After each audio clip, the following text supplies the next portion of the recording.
Hi, Pep.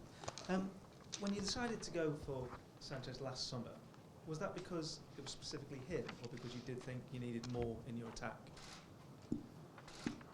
Yeah, when we believe to decide to pick a place to improve the squad. Yeah. So is it still the case that you believe, because obviously City have got the best attack in Europe, I think, this season, but you still believe it can improve? Yeah. We saw it last Sunday, Saturday. Scored 3 goals. We conceded 4. Yeah. So it'd be fair to say that in the summer that would be an area to address. I don't know. In summer and winter, we know. So if at the end we decide to go to the market and buy 1 or 2 players, or 3 or 4 or 5, will be for the next 4 players. So the players going to buy, if finally we buy some players in the winter, we are not going to buy in summer. So we just anticipate it. If we believe we need the players, to anticipate it month. So the players, we feel we need to invest in summertime 3 or 4 players. If we do it now, we are not going to do it in summer. In summer will be unlock. We're going to have a long summer in that situations. You've often said that when you watch a match, you're like a fan as well. You want to enjoy it. Could you enjoy Sunday? No. No. Obviously, you lost, but is that the only reason you couldn't enjoy it? Did you not enjoy it as a spectacle? Because I think most people would probably say it was the best game of the season.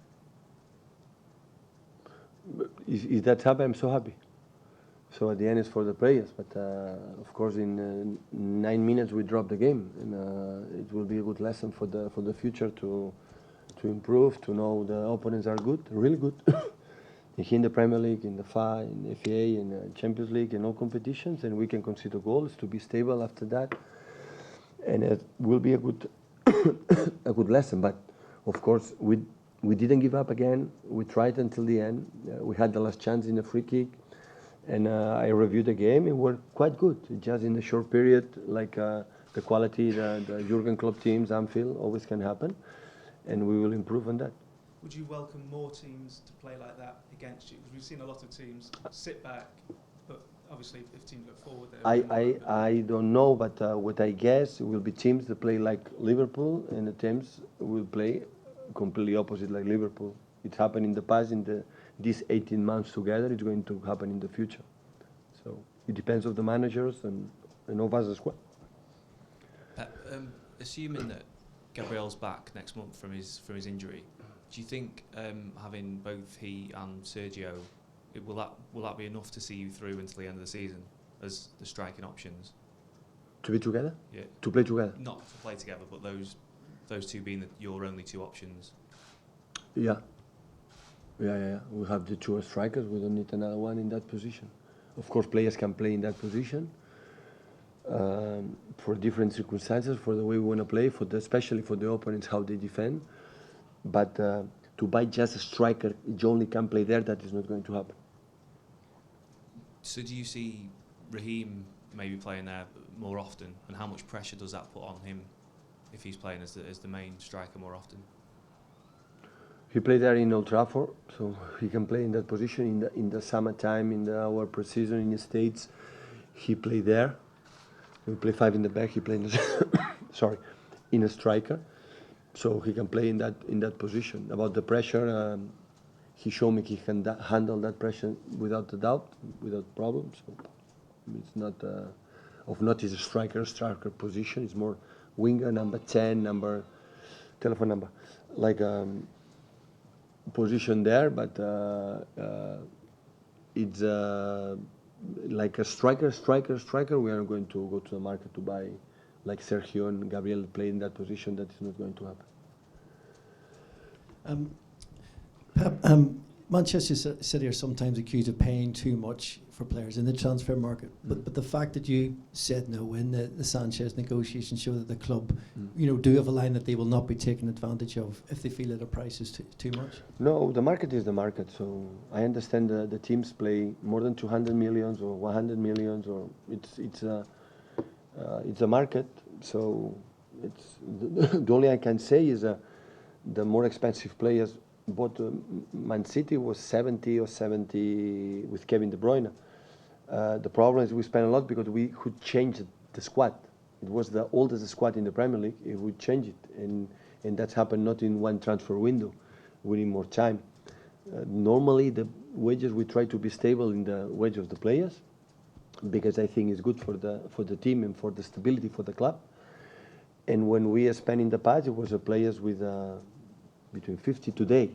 Years ago, it was 20, 30 millions. Now it's the 50 millions, 50, 55, 60. So in the past, what that club did, it was in that price. Maybe in the future, that club is going to spend for one player more than 100 millions. Like most important teams they did in the recent past. But but we need to change the squad, and of course, what happened in the last summer, everything increased amazingly, and you have to adapt on that if you want to stay there. All the clubs did in the past, and they are going to do in the future. I think the price in the summertime will be higher and higher than this winter transfer, and I think in choose summer transfer will be higher and higher. So try to be anticipated sometimes if we are able to do that, and of course do the best for the club. So my period in Barcelona, my period in Munich, now here, I never push the pressure to the players or to the club to say I want that players when the club believes it's too much. When they say it's too much, immediately I accept that decision and move forward to find another solution, because the stability of the club is the most important thing. So we spend a lot of money. We cannot deny it, because we had to change a lot of players, because we were so old in terms of the players who did in the past was amazing, winning Premier Leagues or something like this. And that's why what it is. Is it unfair, Pep? You just went through some of the spend. Is it unfair that Manchester United or Manchester are perceived as being the big spenders, yet there's Manchester United, there's Liverpool have spent more on a single player than you have, and as if the Sanchez deal go through us even more? When Man United, Liverpool, the other clubs in Europe do what they do, I respect. So I never say anything, I'm not going to say anything what they do, because they know that reality. So it's true when Manchester City from Abu Dhabi people took over the team, of course in that period they spent a lot in that, but the more expensive player is Kevin De Bruyne. And when you see now reality, so a lot of players, in other clubs spend much more, but just for one or two players. But we did the same for amount of money for 4 or 5 or 6 players. So at the end, what we spent this summer with United, it was quite similar, but they bought, I think, 2 or 3 players, and we bought 6 or 7. So that was the difference. So there it is. But the way we spend, everyone decide what is the best for their clubs, and I'm not going to judge, because if you want to compete and to be there in all competitions, we need top players. And today the top players, so the managers, we are good or not good, it depends on the quality of our players. Forget about it of our positions. And to compete with the rest of the clubs in Europe, in the world, you need to buy players. And today the players, before it was 30 millions, today is 60. So it's what it is. So hopefully it will be less, it will not be like this, but it's what it is. Before the Liverpool game, Kyle Walker said that you sent the players out again with no instructions at all, even set pieces, just completely blank slate for them to come up with the answers themselves. Is that to help them understand better what they need to do within a game if the opposition changes tactics? No, that kind of thing? I did it in the past, in my past in all clubs, and now here we play 31st and after 2. We were exhausted, and I believe to give more information to the players was necessary in that moment, because in that moment after drop points is not to say what we have done bad when we have 2 days, less than 48 hours to play another game. And when I said, guys, because at the end, even tomorrow in the future, in the past, in the future, all the success we had in the past so far, and it would happen in the future, they are the artists. Depends on them, not on us. We are there just to help them. And in that situation, I decide to do that. I don't know if it's tomorrow or the future is going to do again. You normally give them quite a lot of instruction, though. Sorry? You normally give them quite a lot of instruction, though, and analysis of where to stand and who to look out for. But on that occasion, there was sometimes my instruction is longer, sometimes it's shorter. It depends on what I believe, what I feel. It's not a book to say every time I have to say that. Sometimes my instructions is shorter, longer. Sometimes I make 2 meetings, sometimes 3. Sometimes meetings the 20 minutes, sometimes the 6 minutes. It depends what I feel. And just earlier you said about buying players, you want to bring in happy players. Is it the case that the players you sign, and maybe with Alexis, they need to be 100% committed to coming to City? Is that part of the deal? No.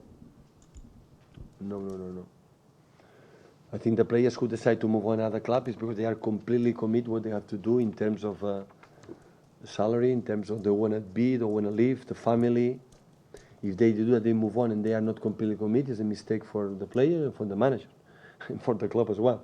So it's not. So I respect the decision a lot for the players. So when they decide to move on, and it's not the first time it happened in my career, when I want to play, decide to move on another one, it's going to happen in the future.